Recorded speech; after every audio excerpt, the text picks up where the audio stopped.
Buat Tuhan, Tuhan sungguh baik dan sangat baik. Saat ini kita mau siapkan hati kita untuk sama-sama beribadah. Kita tundukkan kepala dan kita berdoa. Kami mengucap syukur Tuhan, betapa Engkau sungguh baik dan sangat baik bagi kami. Satu minggu Tuhan memelihara kami dan tidak pernah meninggalkan kami. Dan saat ini Tuhan, kembali kami ada di rumah-Mu yang kudus. Kami yang beribadah secara onsite maupun jemaat Tuhan yang mengikuti ibadah secara live streaming, kami bersyukur bahwa Tuhan tak pernah meninggalkan kami. Tuhan Allah yang setia. Kasih setiamu lebih dari segalanya bagi kami. Saat ini Tuhan, kami bawa hidup kami di hadapan Tuhan.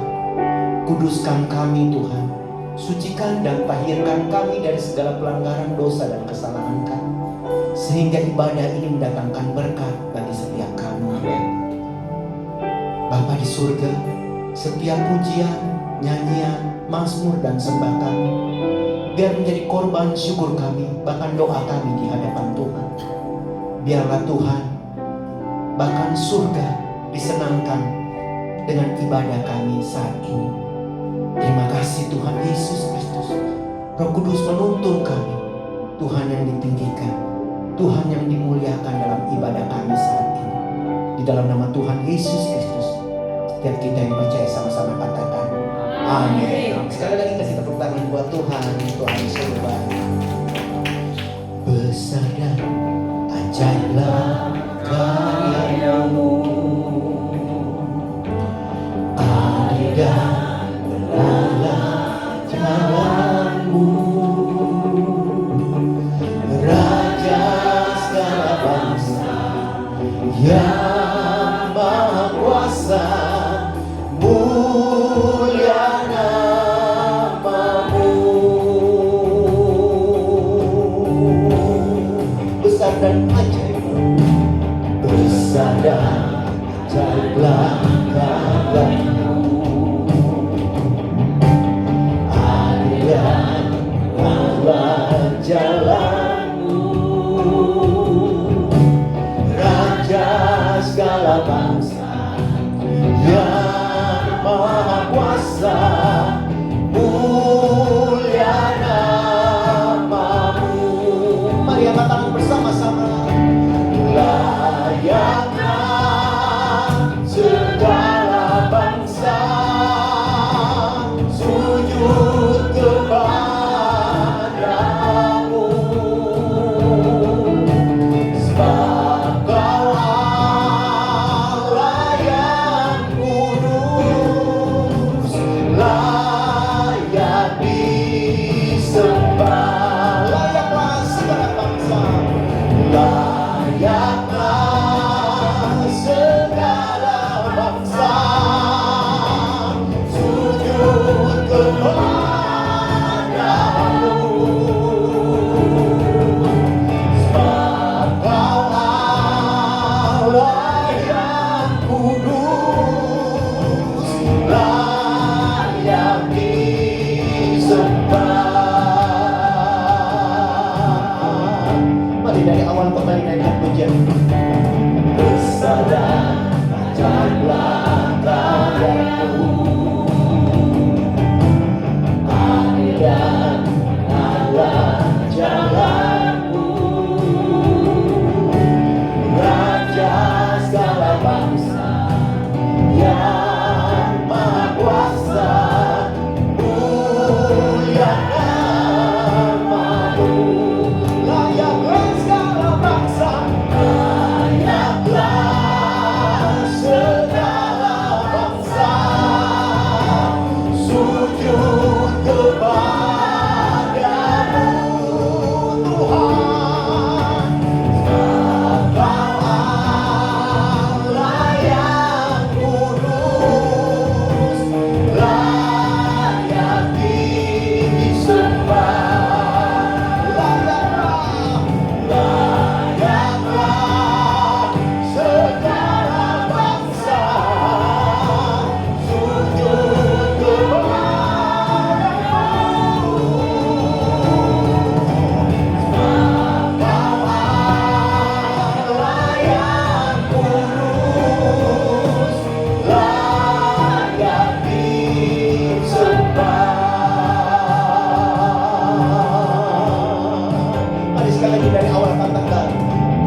kebesaran jalan padamu. Amin. Ada benar jalanmu, Raja segala bangsa yang maha kuasa, mulia namamu. Layaklah segala bangsa sujud kepadamu, sebab Kau Allah yang kudus, layak disembah. Layaklah segala bangsa sujud kepadamu, sebab Kau Allah yang kudus, layak disembah. Sebab Kau Allah yang kudus, sebab Kau Allah yang kudus, layak disembah. Sebab Kau Allah yang kudus, layak disembah.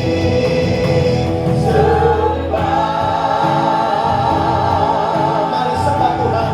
Haleluya, berlimpah-Mu Yesus. Kami sembah Kau Tuhan. Haleluya, segala puji bagi-Mu. Kami sembah Kau Allah, tiada yang seperti-Mu. Terpuji namamu Tuhan, yang bernafas menyembah-Mu, surga bumi menyembah-Mu. Terpuji namamu Tuhan, haleluya, glory bagi-Mu, haleluya.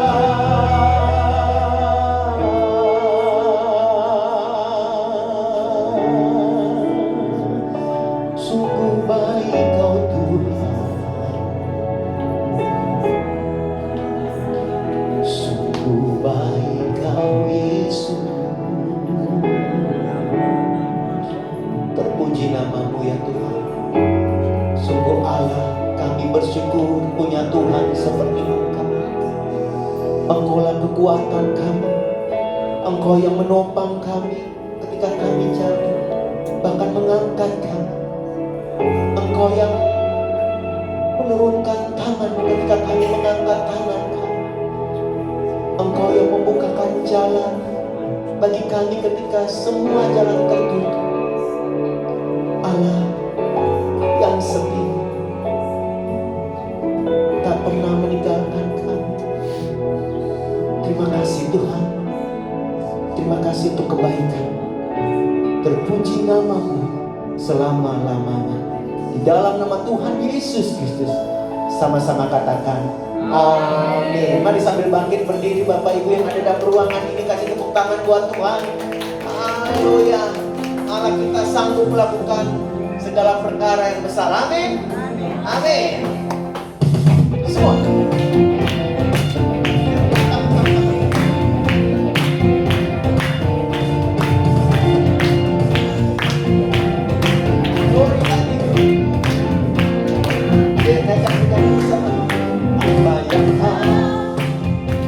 Benar dilihat mata, semua yang nyanyi dengan kembali.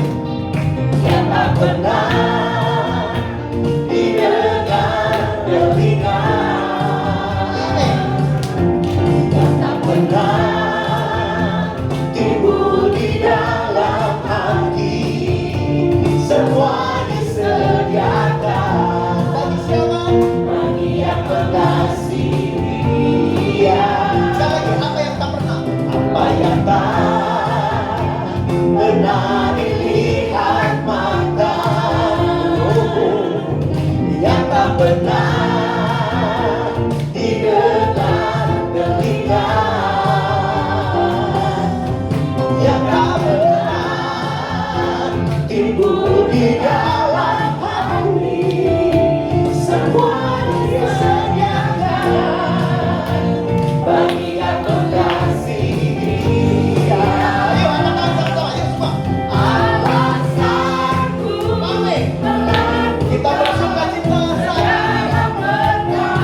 siapkan hati kita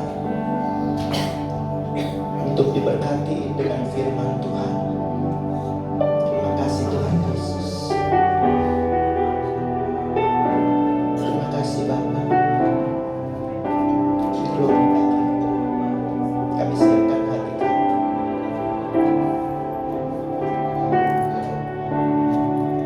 Terbatas kuasa-Mu Tuhan,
ketika ku berdoa, ketika ku percaya, ketika ku percaya, ketika ku berdoa, ketika ku berdoa, mujizat, mujizat itu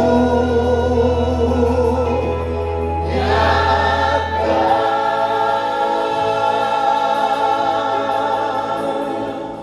Benar Tuhan, sampai hari ini mujizat-Mu masih ada. Amin. Kami sangat percaya Engkau Tuhan yang setia, yang menyertai kami pada saat kami di dalam kesusahan, yang menyertai kami pada saat kami di dalam keadaan sukacita. Di dalam segala keadaan Engkau ada bersama-sama dengan kami. Engkau Allah yang layak disembah, layak dipuji, dan layak ditinggikan.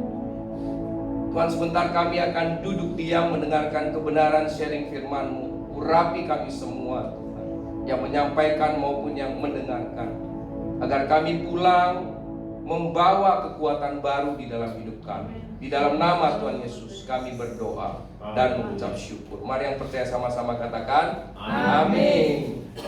Silakan duduk Bapak Ibu. Shalom. Ada sukacita? Yang benar, amin. Amin ya, oke.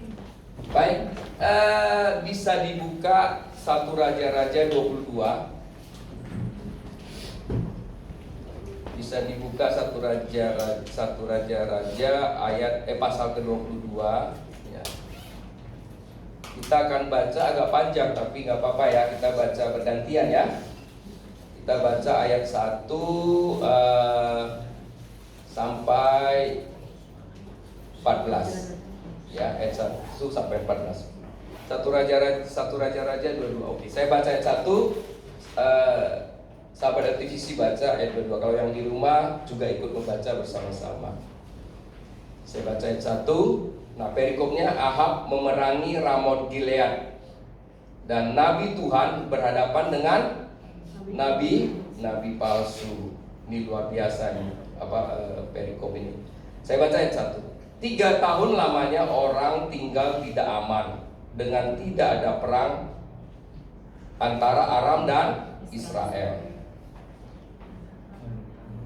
Pada tahun yang ketiga, pergilah Yosafat, raja Yehuda, kepada raja Israel. Berkatalah raja Israel kepada pegawai-pegawainya, tahukah kamu bahwa Ramot Gilead sebenarnya milik kita? Tetapi kita tinggal diam saja dan tidak merebutnya dari tangan raja negeri Aram. Lalu katanya kepada Yosafat, maukah engkau pergi bersama-sama aku untuk memerangi Ramot Gilead? Jawab Yosafat kepada raja Israel, kita sama-sama, aku dan engkau, rakyatku dan rakyatmu, kudaku dan kudamu.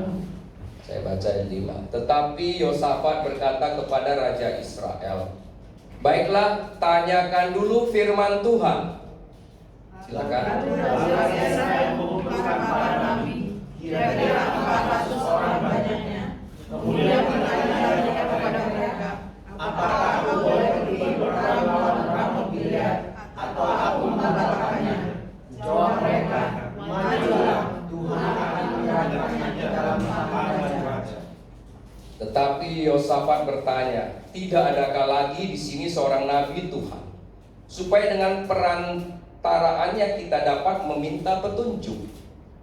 Jawab raja Israel kepada Yosafat, masih ada seorang lagi yang dengan perantaranya dapat diminta petunjuk Tuhan. Tetapi aku membencinya, sebab tidak pernah ia membuat hal yang baik kepadaku. Melainkan mengatakan, orang itu ialah Mika bin Imlah. Kata Yosafat, janganlah raja berkata demikian. Ayat 9. Kemudian Raja Israel memanggil seorang pegawai istana, katanya, jemputlah Mika bin Imlah dengan segera.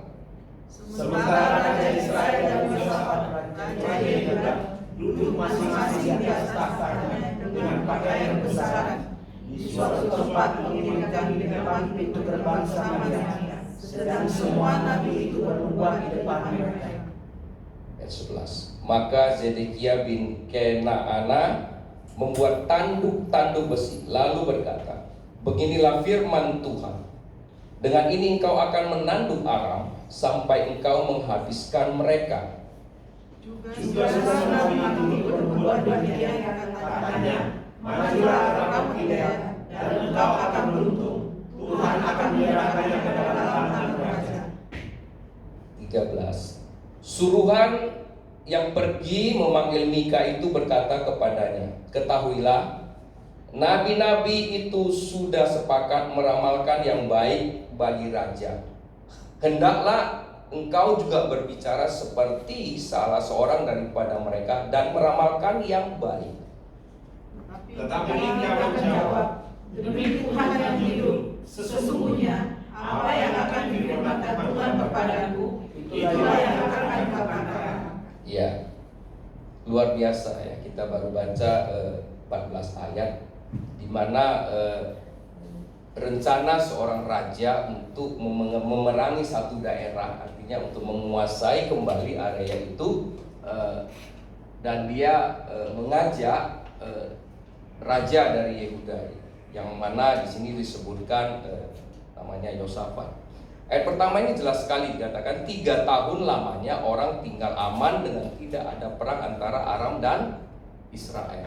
Padahal kondisinya Israel dengan Aram itu tidak ada apa-apanya. Artinya mereka hidup damai, akur-akur saja, tidak ada perang saat itu 3 tahun. Tetapi timbullah keinginan Raja Ahab ini untuk merebut kota Ramot Gilead ini. Dan untuk pergi berperang, Raja Ahab ini kelihatannya tidak berani berperang sendirian. Dia mengajak siapa? Raja Yosafat. Nah, tetapi di sini kita bisa melihat ada perbedaan yang besar antara raja yang takut Tuhan dengan raja yang tidak takut Tuhan. Demikian juga hidup kita kadang-kadang. Kadang-kadang kita merasa kita takut sama Tuhan, kadang-kadang kita tidak merasa takut sama Tuhan. Nah, Ahab ini suka melakukan hal-hal yang di luar daripada rencana Tuhan. Contoh, waktu dia kepengen kebun anggurnya Nabot, iya kan? Dengan segala cara, kemudian dari istrinya merekayasa sehingga dia mengambil alih kebun Nabot itu. Demikian juga Ahab ini juga membuat bangsa Israel kembali menyembah berhala. Jadi ada banyak hal yang dilakukan oleh Raja Ahab ini tidak menyenangkan hati Tuhan sebenarnya. Dan di dalam kehidupan kita kadang-kadang kita juga bisa seperti itu ya. Ayat-ayat yang kita baca ini supaya kita bisa merenungkan, supaya kita berjalan di dalam jalannya track yang Tuhan. Gambarannya tadi 2 raja ya. Satu raja yang memang tidak jalan di jalurnya Tuhan, satu raja berjalan di jalurnya Tuhan. Nah, jelas sekali tadi disampaikan di sini di ayat kelima, tetapi Yosafat berkata kepada Raja Israel, baiklah, tanyakan dahulu firman Tuhan. Sahabat aktivisi dimanapun Anda berada, di dalam kehidupan kita, kita selalu dihadapkan kepada masalah. Nah, dalam kasus ini adalah masalahnya adalah berperang untuk merebut wilayah Ramot Gilead ini. Dan Yosafat sangat tahu benar, apabila kita ingin merebut satu wilayah, Tuhan tidak berkenan, itu pasti tidak bisa. Contoh, kalau kita berbisnis, kalau bisnis itu Tuhan tidak izinkan kita lakukan, pasti tidak bisa. Kerjaan juga sama, kita bekerja di salah satu perusahaan, misalnya kita mau pindah. Nah, kalau kita mau pindah, kalau Tuhan tidak izinkan, kita tidak bakalan tidak bisa pindah. Sekolah juga begitu ya, butuh anak-anak sekolah, sehingga segala sesuatu itu kita harus berdoa dan bertanya kepada Tuhan. Ya, sahabat aktivisi, di sini jelas sekali Raja Yosafat memberikan saran kepada Raja Ahab untuk bertanya kepada nabi-nabi. Tetapi apa yang terjadi? Ahab mengumpulkan 400 nabi Ya, di sini dikatakan 400 nabi dan bertanya kepada 400 orang itu dan jawabannya bisa sama. Coba. Artinya apa? Artinya ya nabi-nabi ini tidak berbicara atas nama Tuhan, berbicara atas nama diri sendiri. Nah, saya punya pengalaman seperti ini. Jadi waktu ada teman mau melahirkan di rumah sakit, kita berdoa bersama-sama. Dan ada kata-kata nubuatan yang keluar daripada hamba Tuhan yang lain. Tetapi waktu lagi didoakan ada kata-kata hamba Tuhan yang baik itu semua baik. Tapi tiba-tiba Tuhan membuka mata rohani saya. Saya melihat kok awan gelap ya. Cuman saya nggak berani ngomong karena teman saya. Itu juga salah saya nggak berani ngomong. Karena waktu itu masih belum hamba Tuhan, masih biasa aja, masih pelayanan biasa. Dan saya lihat awan gelap, ini nggak benar kalau awan gelap, berarti ada sesuatu yang nggak benar. Tapi dari hamba Tuhan sana menubuatkan yang bagus. Saya terdiam, terus giliran saya doa sesuai dengan apa yang saya lihat, tapi dalam konteks yang halus. Jadi kata-katanya halus. Kalau Bu Kartini bilang Pak Gem ini kalau ngomongnya halus sekali ya. Karena saya nggak mau, karena itu teman saya ngomongnya halus banget. Dan singkat cerita benar. Begitu lahir, masalah bayinya. Nah, itu awan gelap itu yang saya pernah lihat. Ternyata itu terjadi di zaman yang sudah sekian ribu tahun lalu. Ada nabi-nabi palsu yang bisa bernubuat untuk apa? Menyenangkan telinga raja. Karena mereka takut sama raja. Rasul Paulus pun menulis demikian di 2 Timotius 4 ayat 3. Coba ditampilkan jika 2 Timotius 4 ayat 3. Nah, ini penting sekali buat kita untuk kita ingat ini. Supaya kita jangan dengar yang enak-enak aja. Nah, ini kita baca sama-sama. 1, 2, 3. Karena akan datang waktunya orang tidak dapat lagi menerima ajaran sehat, tetapi mereka akan mengumpulkan guru-guru menurut kehendaknya untuk apa? Memuaskan keinginan telinganya. Hati-hati. Ini terjadi ribuan tahun yang lalu, sebelum Tuhan Yesus lahir. Ini udah masa Natal nih, bulan Desember. Ini udah lama sekali sebelum Yesus lahir. Ribuan tahun yang lalu. Yesus lahir aja sampai sekarang sudah 2000 tahun. Ini lebih dari 2000 tahun, zaman raja-raja, ya. Dan itu sudah terjadi. Orang akan mencari apa? Guru-guru ataupun nabi-nabi yang memuaskan kehendaknya dan supaya apa?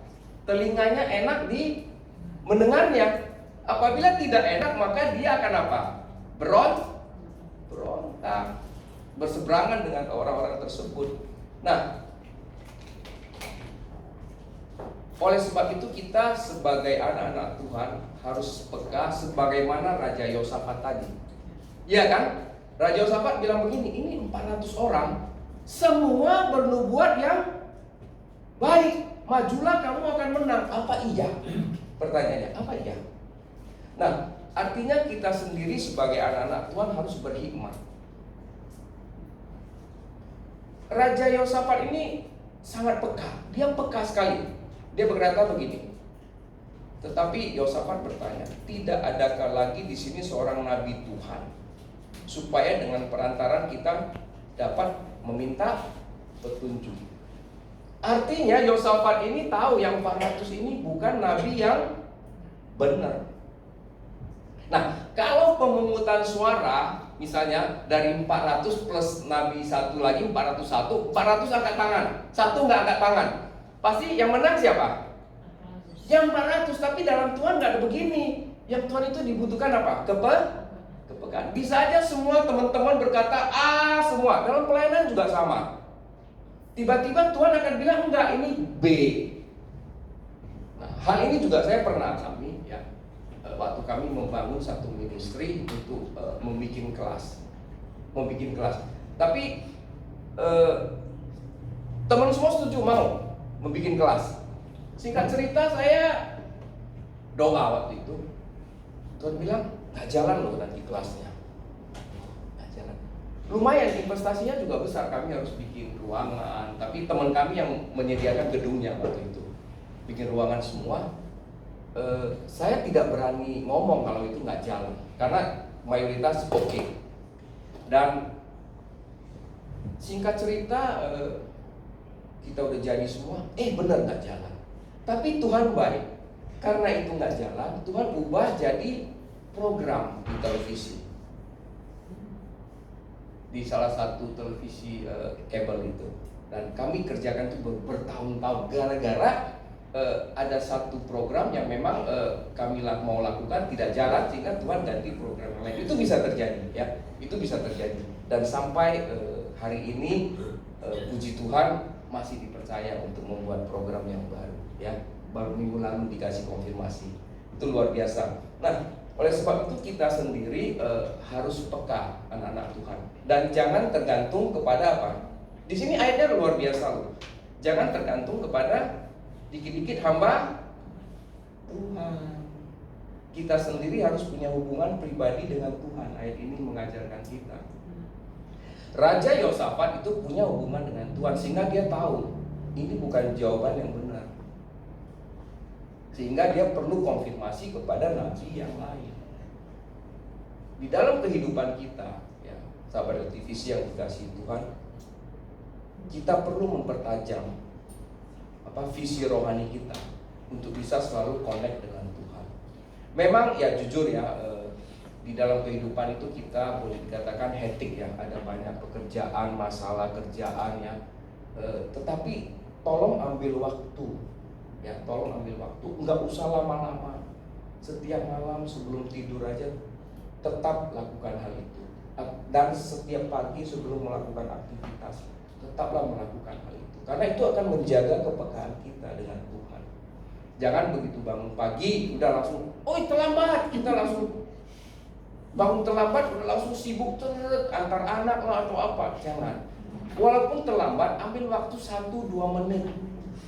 Tetap ada koneksi sama Tuhan, ya. Terutama anak-anak sekolah juga, jangan terlambat langsung ke sekolah, enggak. Tetap doa sebentar sebelum masuk kelas, ya. Minta Tuhan berikan kita pengertian di dalam menerima pelajaran itu. Dalam pekerjaan juga sama. Saya kasih kesaksian, ada seorang ibu-ibu, jadi suaminya kerja, dia kerja. Ini kesaksiannya bukan ngarang, tapi benar terjadi. Dia itu staf biasa di perusahaan, staf biasa. Dia punya manajer punya owner, ya. Setiap pagi dia keluar rumah, dia doa. Sampai di kantornya, dia pegang itu pintu kantornya sebelum dia masuk, dia doa. Berkati perusahaan ini. Sampai di meja kerja dia masih berdoa. Bukan pengurus gereja, bukan pelayan Tuhan, tapi jemaat biasa di gereja. Itu yang dia lakukan. Singkat cerita, dalam perjalanannya beberapa tahun terus dia melakukan hal itu, ya. Apa yang terjadi? Ketahuan manajer dia itu kasus dan diberhentikan sama pemiliknya. Dan harusnya banyak yang lain yang bisa dipilih di perusahaan itu. Tuhan pilih siapa? Pilih ibu ini. Pilih ibu ini jadi manajer. Dia bersaksi, dia bilang gak gampang. Saya diserang sama kuasa gelap karena kantornya lumayan gede dan banyak pekerja-pekerja lain yang iri posisi itu, karena posisi itu selain gajinya bagus, insentifnya gede. Ya Pak Ian, insentifnya gede ya Pak ya. Dan posisi itu diincar orang, insentifnya gede, jutaan. Sehingga dia bilang dia diserang waktu duduk di manajer itu, ya. Diserang ada barang atau apa di meja, bisa terjadi. Dan dia tetap percaya Tuhan, dia pegang firman Tuhan, ya, walaupun diserang gak mempan. Akhirnya orang yang serang itu yang pada berhenti semua. Jadi ganti orang. Jadi kita sendiri harus berhubungan sama Tuhan. Dan puncaknya apa? Puncaknya bosnya membelikan dia satu rumah di real estate. Enggak kepikir, dia bilang seperti lagu tadi, apa yang tak pernah dilihat mata, ya kan? Dan tak pernah didengar telinga. Saya menyampaikan ini benar-benar terjadi pada seorang jemaat Tuhan, tidak karang, ya. Dan rumahnya itu saya lihat sendiri. Kalau saya tidak lihat, saya tidak bisa ngomong. Saya lihat sendiri, rumahnya cukup besar, ya. Untuk ukuran karyawan, nah mungkin dia bisa beli miliaran tuh rumah besar di real estate yang bagus. Saya lihat sendiri.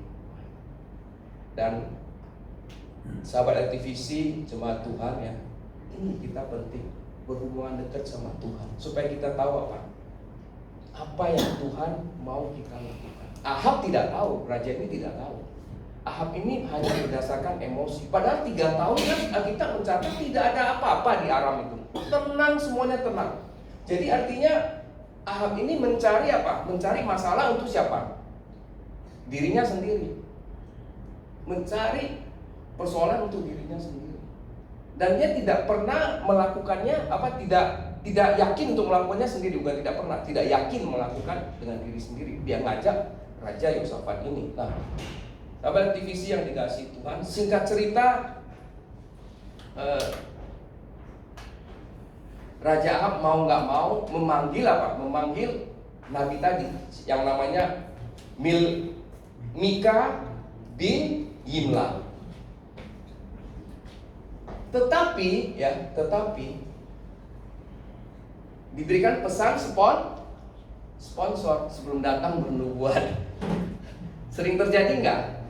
Sering, ya kan? Kalau dapat hamba Tuhan yang bisa bernubuat, Pak, bernubuat yang baik-baik ya. Tapi jangan begitu. Tapi di sini nggak ada, tempat lain ya. Oke. Di sini nggak ada, di tempat lain ya. Oke. Nah, artinya Raja Ahab itu berusaha membeli nabi yang tadi, iya kan, untuk menyampaikan pesan Tuhan yang sesuai dengan 400 orang tadi.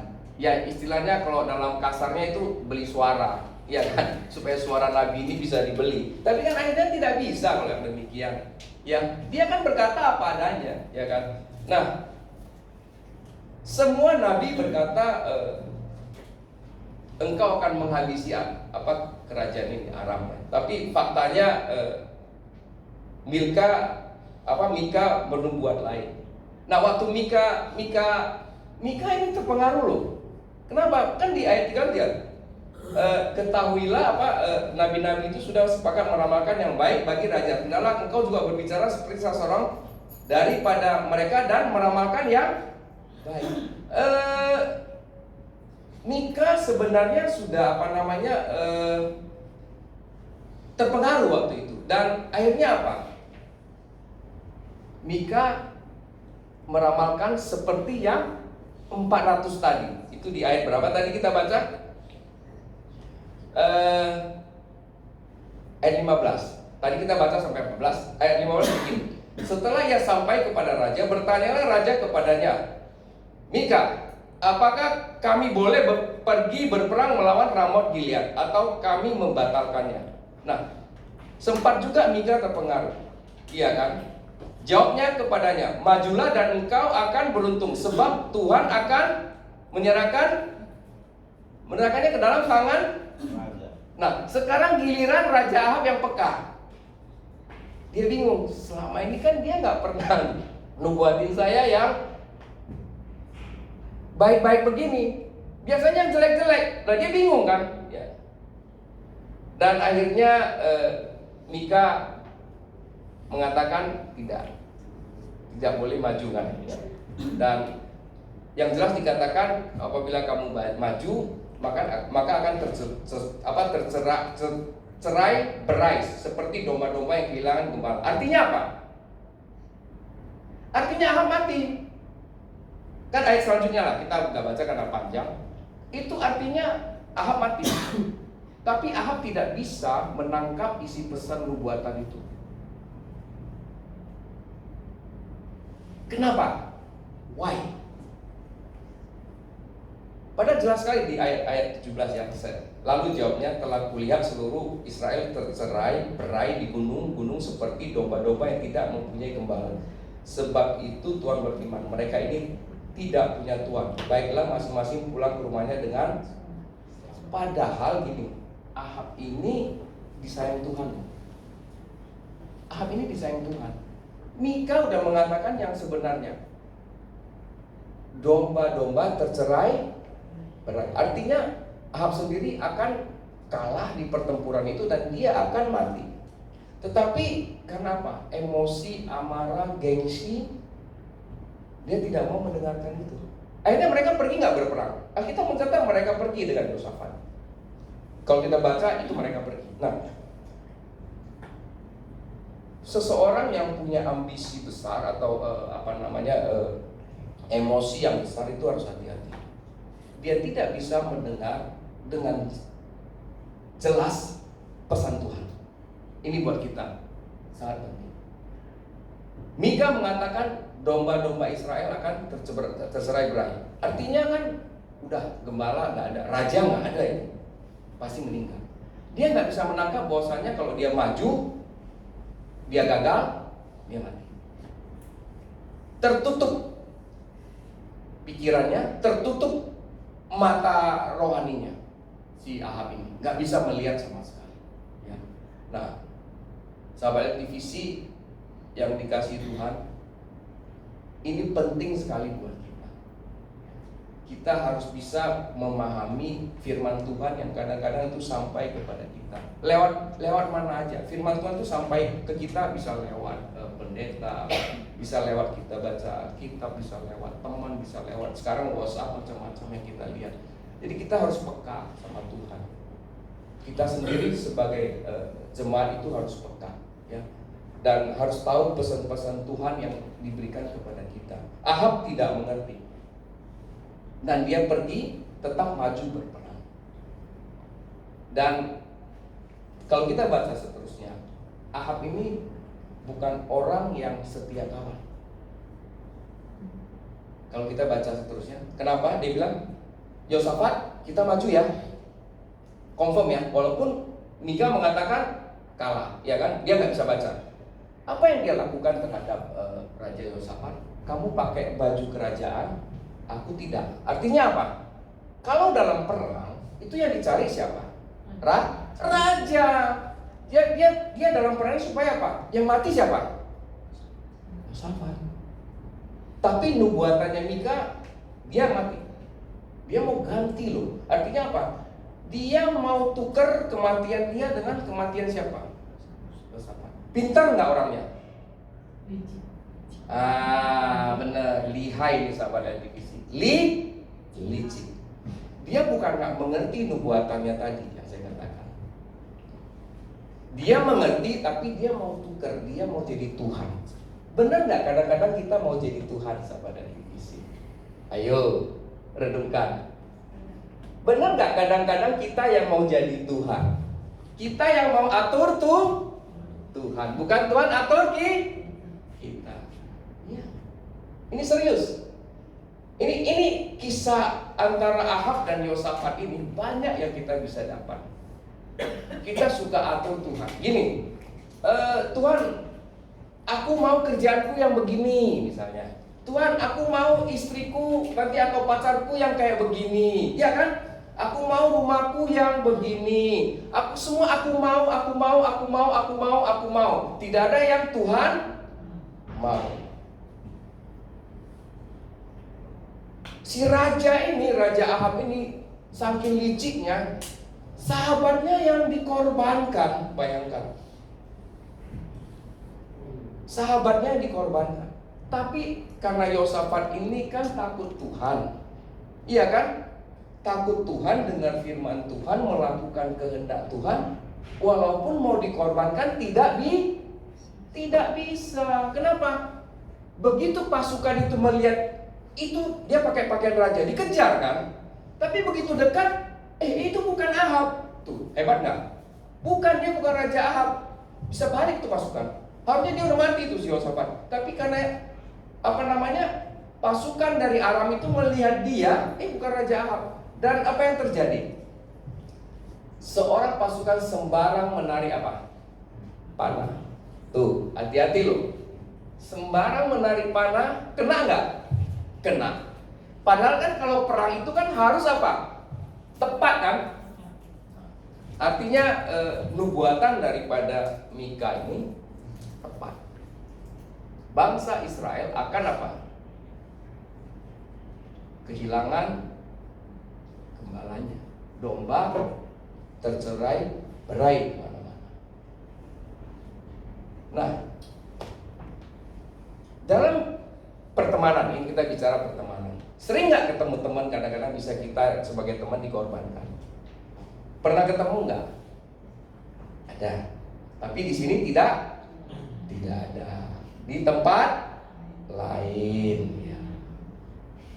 Ini penting buat kita pelajari. Simple. Ini firman Tuhannya simple, sahabat LTVC. Pokoknya jangan tegang kalau baca dengar firman Tuhan. Tenang-tenang aja, resapi dengan baik ya, resapi dengan baik. Nah, hal penting seperti ini, walaupun ini sepertinya cerita, tapi intinya itu terjadi saat ini di dunia modern ini. Apa yang terjadi antara Ahab dan Yosafat itu terjadi di dunia saat ini. Ya. Dan ada banyak hal yang kita bisa pelajari. Raja Ahab ini akhirnya meninggal, ya, dan kalah di medan pertempuran. Akhirnya raja daripada bangsa Israel ini digantikan siapa? Oleh anaknya Ahab, ya. Nah, dari kisah ini kita bisa melihat ya, di dalam Tuhan, anak-anak Tuhan, yang paling penting kesimpulannya apa? Kita sendiri harus memiliki hubungan dengan Tuhan. Harus peka sama Tuhan. Peka sama apa? Petunjuknya. Jangan sampai kita tidak peka kepada petunjuknya. Apalagi pemimpin-pemimpin ya. Ibu rumah tangga, sebagai ayah di rumah itu penting sekali. Harus peka, karena seorang laki-laki itu di rumah tangga itu sebagai kepala ya.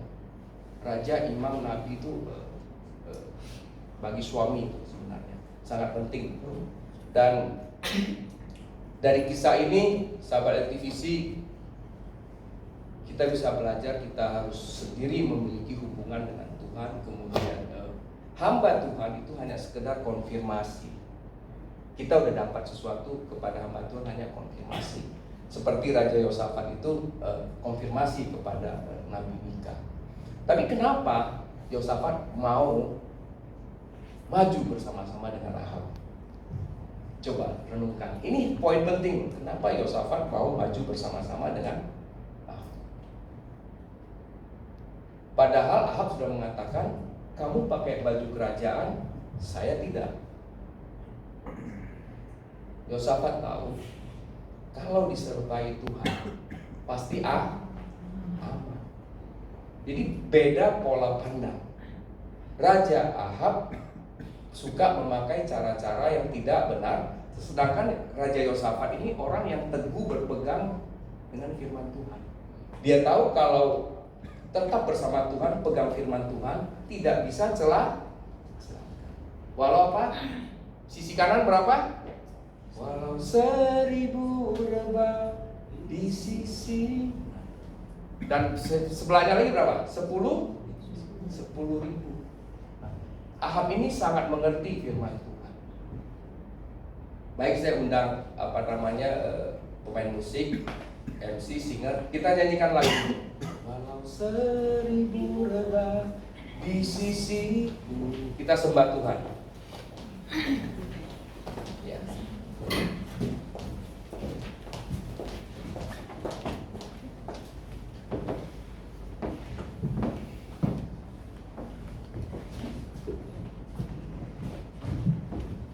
Jika teksnya ada ya, tiada pernah ku ragukan kasih setiamu ya Tuhan. Siapa? Zainal sama itu mana keyboardnya nggak jalan.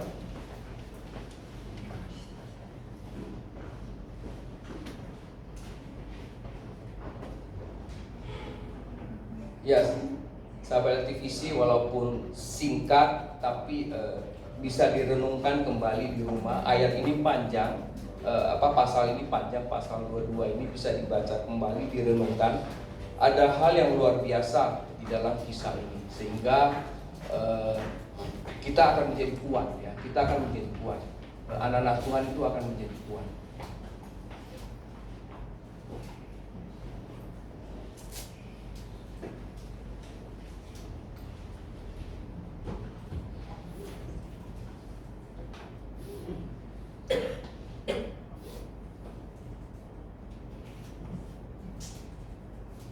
Sudah, Jenal?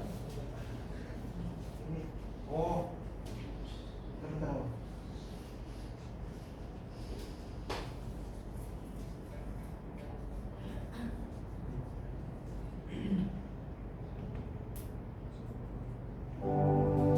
Yes.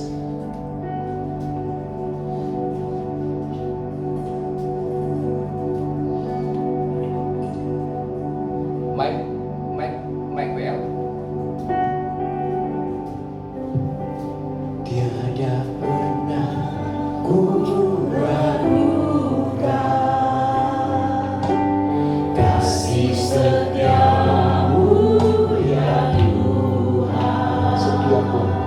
Setiap waktu dalam hidupku tak pernah kau tinggalkan.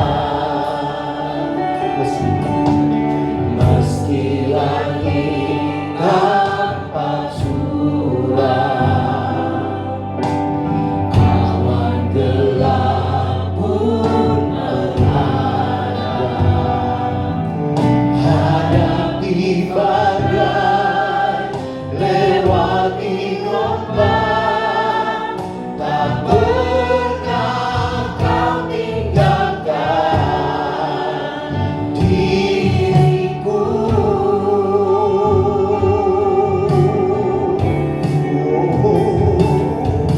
Walau seribu rebah di sisiku, kau tetaplah Allah penolongku. Walau 10.000 rebah di kananku, tak akan ku goyah, sebab Yesus sertaku. Walau 1000 rebah di sisiku, kau tetaplah Allah penolongku. Walau 10.000 rebah di kananku, takkan ku goyah, sebab Yesus sertaku. Walau 1000 rebah di sisiku,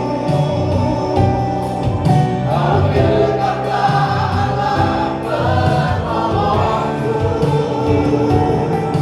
Walau 10.000 rebah di kananku, takkan ku goyah, sebab Yesus sertaku.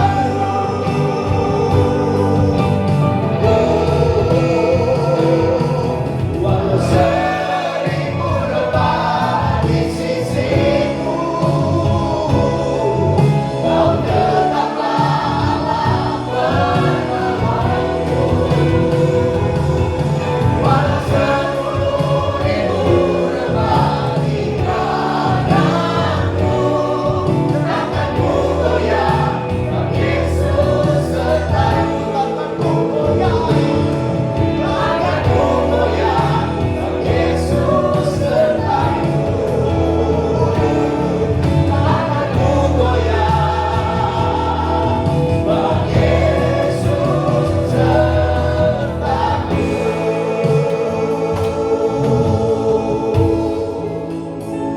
Sahabat TVC dimanapun Anda berada, kita akan masuk dalam perjamuan kudus.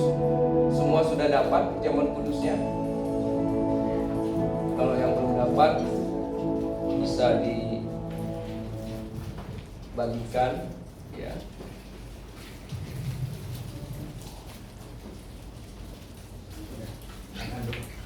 Perjamuan kudus ini adalah perintah Tuhan untuk dilakukan. Dan perjamuan kudus ini di Injil Lukas dicatat, ketemu Yesus tidak kenal Yesus, tetapi pada saat Yesus memecahkan roti, mereka kenal Yesus. Jadi di dalam perjamuan kudus ini ada kuasa yang besar ya, ada kuasa yang besar apabila dilakukan dengan benar. Dan Tuhan memerintahkan untuk melakukan ini untuk mengingat akan Dia. Selain itu, Rasul Paulus mengatakan kita melakukan perjamuan kudus ini juga memberitakan kematian Tuhan sampai Ia datang kembali. Jadi ada aspek-aspek yang mendorong kita menjadi anak-anak Tuhan yang setia, yang selalu ikut ambil bagian di dalam perluasan kerajaan Allah. Kekuatan-kekuatan secara rohani diperoleh pada saat kita melakukan perjamuan kudus. Mari kita bangkit berdiri bersama-sama.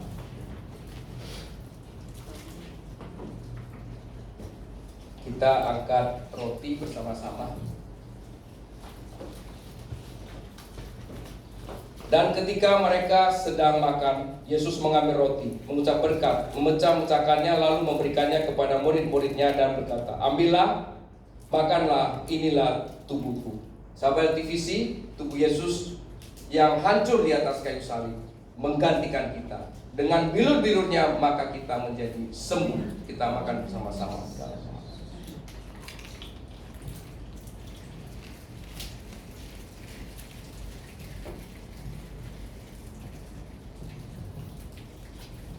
Mari kita angkat cawan bersama-sama. Sesudah itu Ia mengambil cawan, mengucap syukur, lalu memberikannya kepada mereka dan berkata, "Minumlah kamu semua dari cawan ini, sebab inilah darahku, darah perjanjian yang ditumpahkan bagi banyak orang untuk pengampunan dosa." Sahabat TVC, darah Yesus membayar lunas semua dosa kita. Dengan darah Yesus kita dikuduskan, kita disucikan, kita layak ketemu Tuhan. Mari kita minum bersama-sama.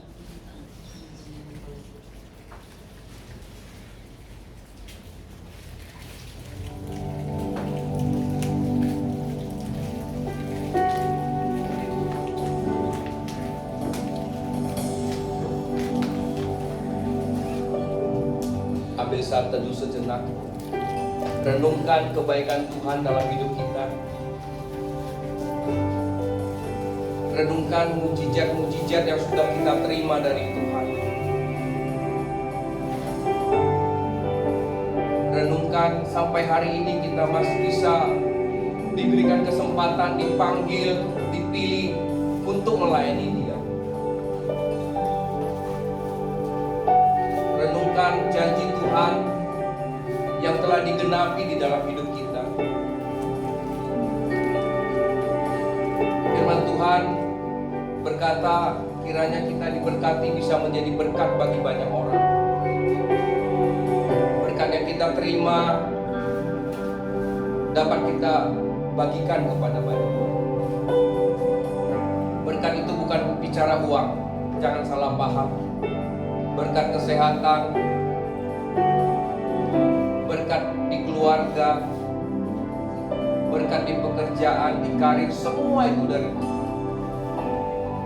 Syukuri itu semua, syukuri itu semua. Renungkan kebaikan Tuhan.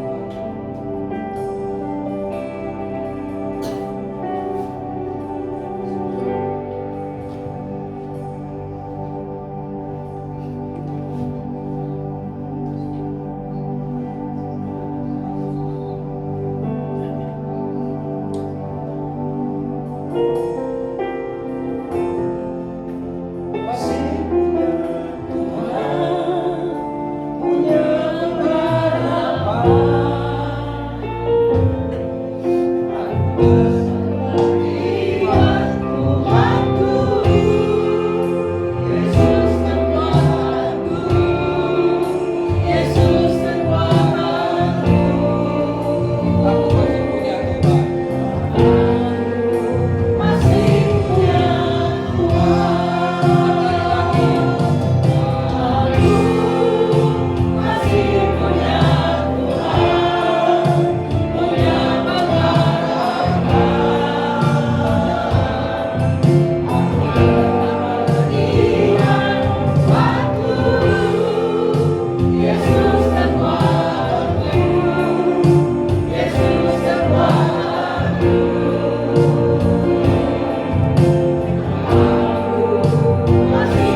pujian ini, aku masih punya Tuhan. Firman Tuhan yang baru kita dengar, Raja Ahab mau menjadi Tuhan. Raja Yosafat mengatakan aku masih punya Tuhan, walaupun tidak ada dicatat di firman Tuhan. Raja Yosafat itu bergantung kepada Tuhan, artinya dia percaya Tuhan ada, dia percaya firman Tuhan ada. Sahabat TVC yang dikasihi Tuhan, janganlah menjadi seperti Ahab, mau mengatur Tuhan di dalam hidup. Biarlah hidup kita diatur oleh Tuhan. Rendahkan hatimu untuk bisa diatur oleh Tuhan, sahabat aktivis. Kita akan pasti bahagia, sukacita, damai sejahtera apabila hidup kita diatur oleh Tuhan. Gampang tidak. Saya jujur katakan sebagai hamba Tuhan tidak. Karena kita harus melepaskan kedagingan kita apabila kita mau mengikut Tuhan. Tetapi Tuhan akan memampukan, Roh Kudus akan memampukan kita.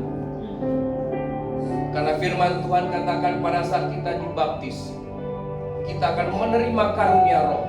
Mengapa anak Tuhan banyak yang tidak menerima karunia?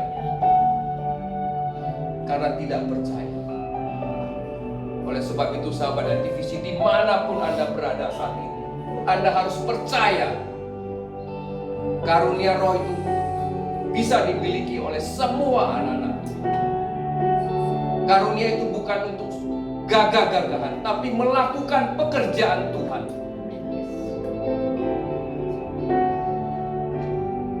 Pekerjaan Tuhan masih banyak menunggu kita. Sahabat TVC yang dikasihi Tuhan, serahkan hatimu kepada Tuhan untuk bisa dibentuk sebagaimana Tuhan membentuk bejana. Biarlah bejana yang terindah, yang termahal, yang bernilai yang terjadi di dalam hidup kita. Jangan menjadi bejana yang kecil, yang asal jadi karena kita memberontak kepada Tuhan. Kita tidak mau dibentuk oleh Tuhan. Kita masuk di penghujung tahun 2023, sahabat aktivis.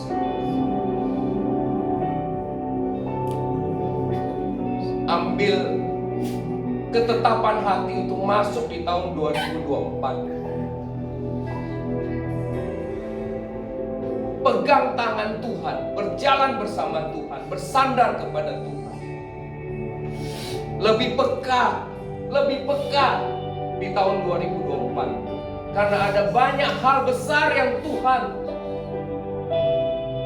mau berikan kepada kita. Kita harus memperbesar kapasitas bejana kita masing-masing. Ayo sahabat dan TVC, perbesar semuanya.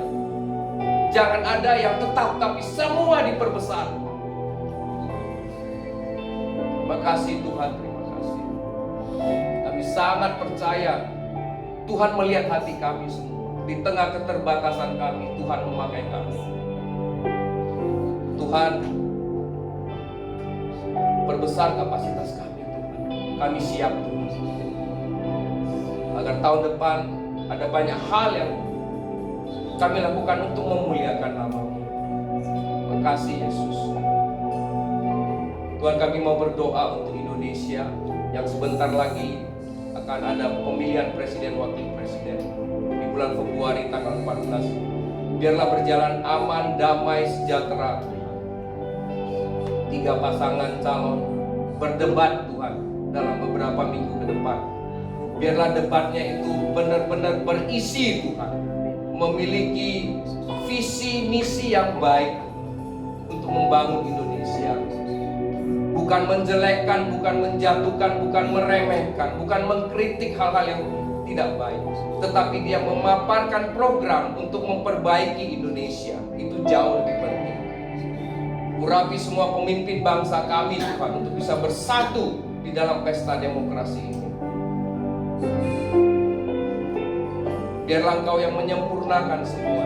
Berkati Presiden, Wakil Presiden, seluruh menteri, anggota DPR, DPRD, semua kepala daerah, Kepolisian Negara Republik Indonesia, TNI. Kau memberkati semua. Berikan roh takut akan Tuhan. Biarlah ada kebangunan rohani di Indonesia. Tuhan, kami juga berdoa untuk perdamaian dunia, Tuhan. Agar dunia ini aman, damai, Tuhan. Biarlah perang yang terjadi saat ini, Ukraina dengan Rusia, itu bisa selesai dengan damai, Tuhan. Israel dengan Hamas juga bisa ada damai. Biarlah dunia ini dipenuhi oleh sukacita, Tuhan. Bukan ketakutan, bukan benci, bukan iri, bukan dengki. Dunia ini penuh dengan roh yang membuat kita tenang, damai, sejahtera. Terima kasih, Tuhan. Terlebih kami berdoa untuk semua sahabat LTVC dimanapun berada. Kami sangat percaya, Tuhan, sahabat LTVC yang mendengar program kami akan dipulihkan, dibebaskan, disembuhkan, dilepaskan. Berkat berlimpah-limpah senantiasa menyertai sahabat LTVC. Saat ini kami akan mengakhiri ibadah kami. Arahkan hatimu kepada Tuhan dan angkatlah kedua belah tangan. Terimalah berkat, rahmat, anugerah, karunia roh dari Allah Bapa melalui anaknya yang tunggal Yesus Kristus dengan persekutuan bersama dengan Roh Kudus, mulai saat ini sampai selama-lamanya. Mari percaya sama-sama katakan amin. Tuhan Yesus berkati.